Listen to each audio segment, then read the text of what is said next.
And so I'm just going to go ahead and let Benjamin on. Let's see here if my little mouse do it.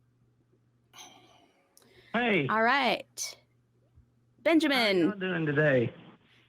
Good. How are you doing? I'm good.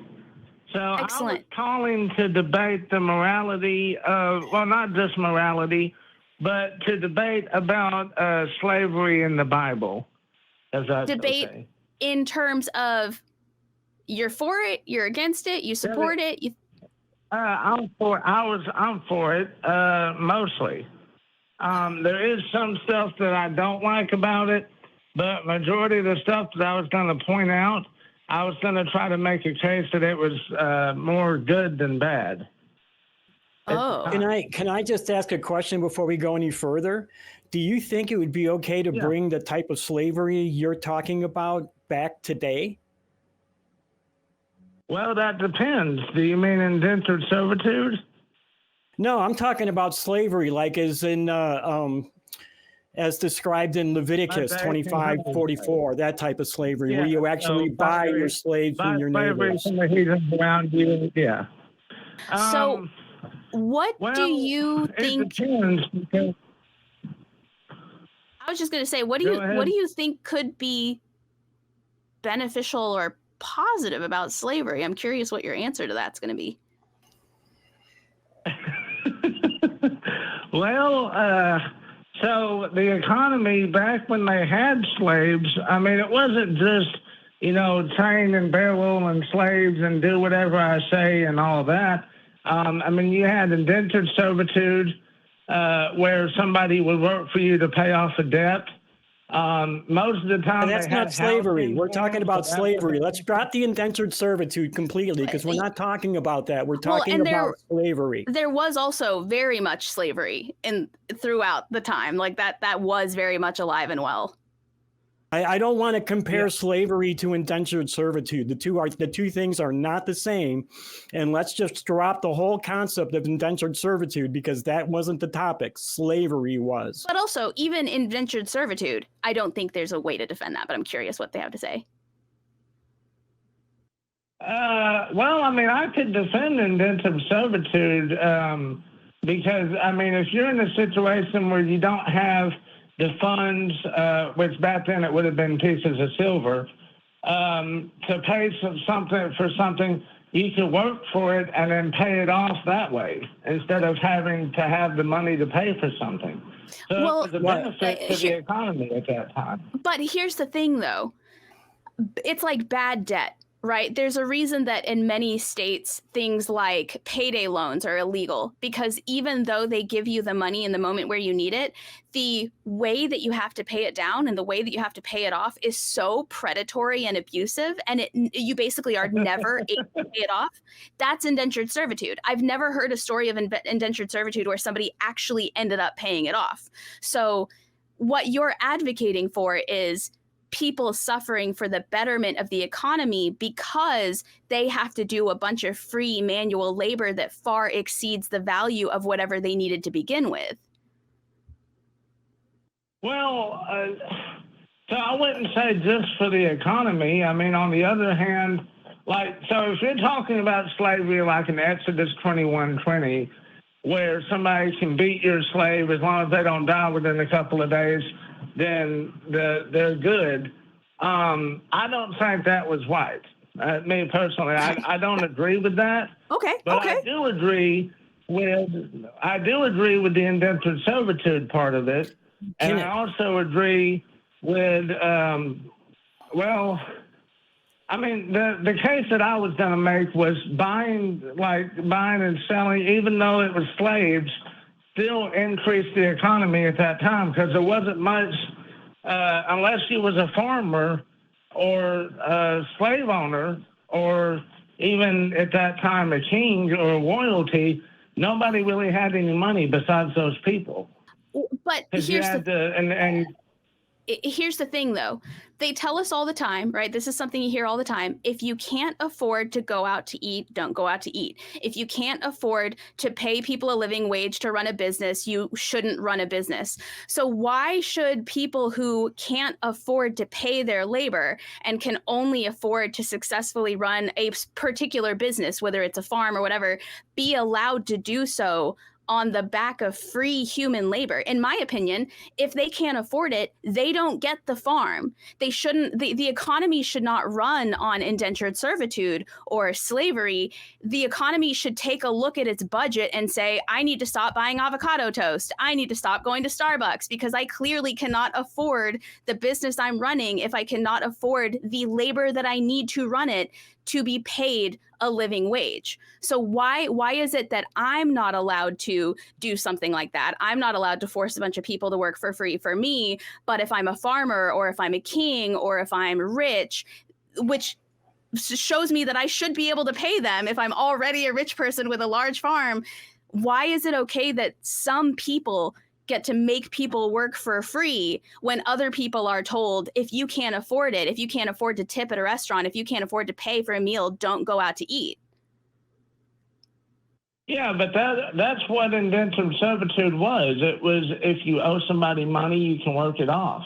But it was also predatory. You couldn't work it off. Yes. Here, check out this concept, Benjamin. You work and then get the money and then pay for the thing you want. And do it that way instead of getting the thing you want and then paying it off with 10 times the amount of labor that you would have if you did it the other way. Right. And I think that's what Sydney's trying to communicate to you. That that an indentured servant is going to work from twice to 10 times as much for the same amount of money. Right. There's nothing wrong with, hey, do you mind if I do a couple of chores for you in exchange for food for my family? Nothing wrong with that. But indentured servitude specifically is servitude with what we now know to be interest, basically. I don't think they called it interest at the time. But now indentured servitude is, do you mind if I work for you for 5.5 years doing manual labor for no pay, living on your property where I'm forced to work for you, by you, with you, for that same food and drink, for that same small thing that I got that you probably were already marking up so high to begin with? Well, I was going to get into that. So, okay. What do y'all think of when y'all say slavery? I know probably the 1800s slavery, but what's the? So I'm thinking, I'll go farther back. I'll go back to Rome. Yeah, I'll go back to biblical times. With slaves who were thrown into mines and quarries and had a shelf life of about 6 months before they were buried. Yeah, I don't think the definition of slavery changes by the year in history. I think slavery is slavery, and it's been a prevalent issue since the beginning of time. Well, it still is an issue even today. You have people that are human trafficking and all that stuff. So, So let me ask you this. Would you be willing to be an indentured servant for well past the time that it should take you to work off the debt because you were loaned something? Well, it would depend, and I'm going to make a good example of this because I do this all the time anyway with one of my old friends that owns a restaurant. If I don't have the money to eat at the restaurant, I go around town and I pick up trash, and then after I pick up the trash and bring it to him, he gives me food. But what if you couldn't afford food at the restaurant? He was the only place serving food within several hundreds of miles around you. And in order to earn, you eat your food, and then you have to work for him at that restaurant for free for the next 3 to 5 years to pay back that meal.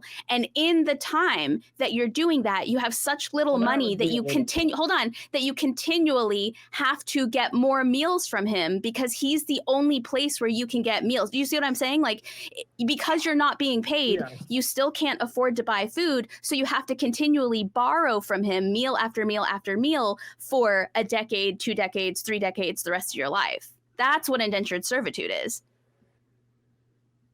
It's not one meal and you work it off. It's one meal and they put you in a position where you then depend on them for meals time and time and time again, and you continually work off this debt until you never pay it off. You just die. Well, hypothetically, if I was in that situation, I'd probably become a farmer and grow my own food. So but you already owe that guy. But you already owe him. You owe that guy. You can't legally get out of it. You have to keep staying there and working for him. Yeah. And if you run away, they can come after you because you're a debtor. Yeah. So maybe you should have become a farmer first before borrowing from the guy.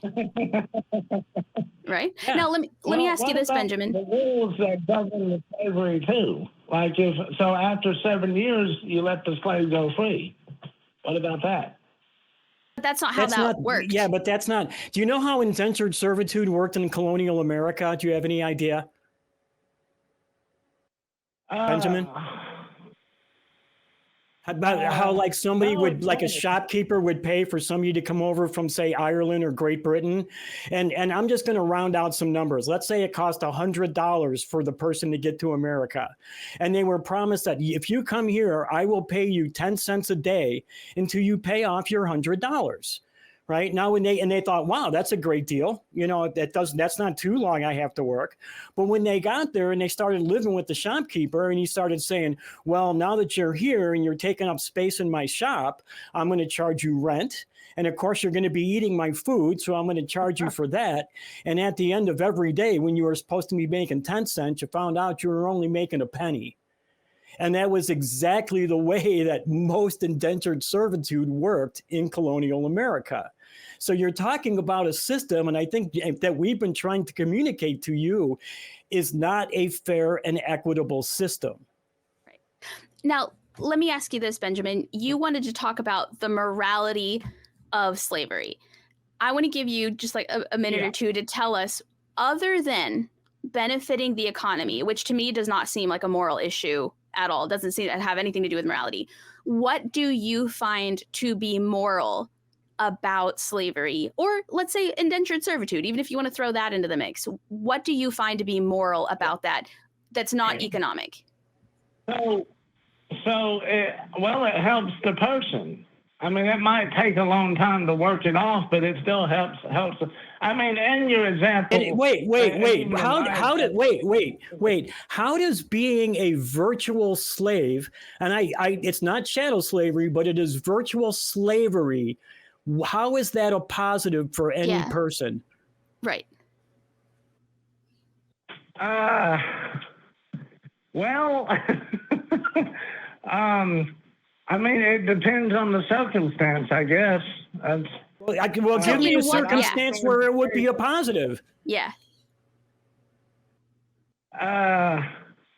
Well, if you needed a house and you didn't have the money to pay for the house, you could work for a person and live in the house for free. That's not indentured servitude. That's not indentured servitude. You don't get a house when you're an indentured servant. You get a corner in the workshop. Well, and let me say this. If you need a house, and in order to buy a house, you have to work for somebody to get the house, that's just having a job. That's not slavery. That's not indentured. That's literally just having a job is what you're describing. Yeah, I'm doing that right now. Even if you have somebody who owns the house and you get the house from them and you do work to pay for the house, that's literally just having a landlord. Nothing you're describing is indentured servitude or slavery. So it sounds like what you think is a good idea is going into debt to purchase a home, which is completely different than slavery or indentured servitude. So at what point does it benefit a person to work for free, for no pay, to pay down a debt that somebody gets to decide, because there's no legal stipulations or ramifications when it comes to slavery or indentured servitude? It's not like there's a minimum wage, there's tax, government taxes involved. How does it benefit you? Because earlier, I said, what if this happened to you? And you said, well, I would just do something different. I would just get a farm, which is a great, I would too. How does it benefit someone to go into unpayable debt and to work for free because of something like housing or meals? How is that moral? Where's the moral there? I was going to add on to the farmer thing, because if I was a farmer, back in those days, I would probably be a slave owner too. Not to throw myself under the bus here, but I would probably have people working for me to help me with the crops and the food and the labor and all that. You'd pay too. them, right? You wouldn't make them work for free. You would pay them. It'd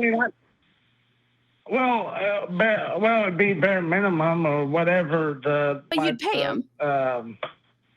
Minimum wage would be back then, yeah.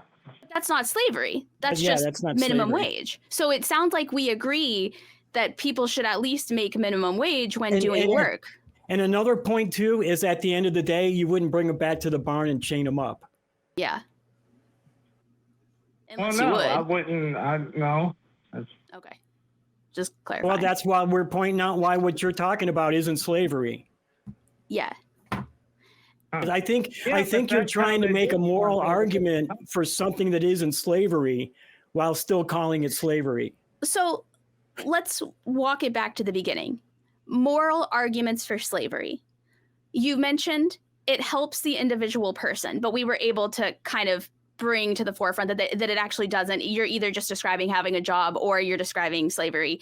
Other than economic, other than it helps the economy, what are the positives when it comes to slavery and indentured servitude for anyone other than the owner of the slave? Because we're talking about morality here. We're not talking about business. We're not talking about economics. We can go off all day long about the positives for the business and the economy but morality. What are the moral gains and benefits to having slaves and being slaves? Well, I would say that's mostly based on the eye for an eye and tooth for a tooth scenario. How so? Where the slave, because so the slave and the slave owner would have a kind of relationship, right? The slave would do stuff for the slave owner, whether or not they're being paid or not. I can't really get into that because I don't know exactly. They're not. If they're a slave, they're not being paid. We know that. Yeah. Well, I mean, I guess the only benefit would be the economy, but that's just how it was back then. That's not. I'm talking about. Can I point out it? Can I point out something because I'm going to blow a hole in this economy argument too. Rome did not advance technologically as quickly as we do today because laziness drives science, drives technology. People invent things so they don't have to work as hard. Now, if you've got 3 guys that you own to do all the work for you, you aren't going to care about inventing something to save you from work. You just make those 3 guys do it. So it is not a plus benefit for a long-term economy. Yeah, but it is though, because on the economy side. No, it's not. I just explained to you how it wasn't. You can't just say, no, it is, but it's not. How if you refute my point that technology is stifled by it? It's just making more money isn't always a plus for a long-term economy. I'm talking about long-term, 100 years from now. Oh. Well, also, an eye for an eye makes the whole world blind. Say that again. I'm sorry. I was saying that it wouldn't just be like that affecting the economy. There's other factors that affect the economy too. And during that time, everyone had slaves, or most people did. Right. Yeah, and that's why technology was stifled. Well, but also, I mean, they barely had technology during those days. Because they had slaves. How is it that you're not getting this? We don't need technology to save us labor because we have free labor. Because I own a slave, I don't have to invent something to do the job that I don't want to do. It sounds like it sounds like we agree on a couple of things. It sounds like we agree that workers should be paid. You said yourself, even if you pay a minimum wage, they're going to get paid. Great, not a slave. It sounds like we agree that indentured servitude, where somebody gets a very meager benefit, whether it's food, shelter, working their entire lives, benefits the economy and it benefits the person they're working for. And you seem to think it also benefits them by giving them the food and the shelter. But I think in the long term, the net gain is canceled out by the amount of work they have to do. It sounds like you don't actually have moral support for slavery and indentured servitude. It sounds like what you're saying is you can see where they were coming from at the time, because economically it seemed like a good idea to say, I can't afford to run my business if I pay anybody, so I'm just going to either have slaves or I'm going to get people wrapped up in indentured servitude. But it sounds like we can agree there's actually no moral argument whatsoever for slavery or indentured servitude. It would only be economic, and it would only benefit the economy and the person running the business they need the free labor for. And that's mostly because that's just how the society was back then. Okay, and that's how it was. Yeah, but that doesn't make it morally right. Exactly. That makes it not supported morally. And I feel like we did answer that question. Is there a moral argument for that? Apparently not. It's economic. Yeah. Well, actually, I'll tell you this. This is the first time I've got a hold of y'all when I call in. Because usually when I try to call in, I don't get no answer. So. Oh. Well, we're glad we got you on today. You have to call in while the shows are on. Yeah, if we're not live, we can't pick up the phone, sadly. Yeah. All right, well, Benjamin, it's been great talking to you, but I'm going to let you go. I hope we were able to answer your question for you. I thought you raised an interesting discussion.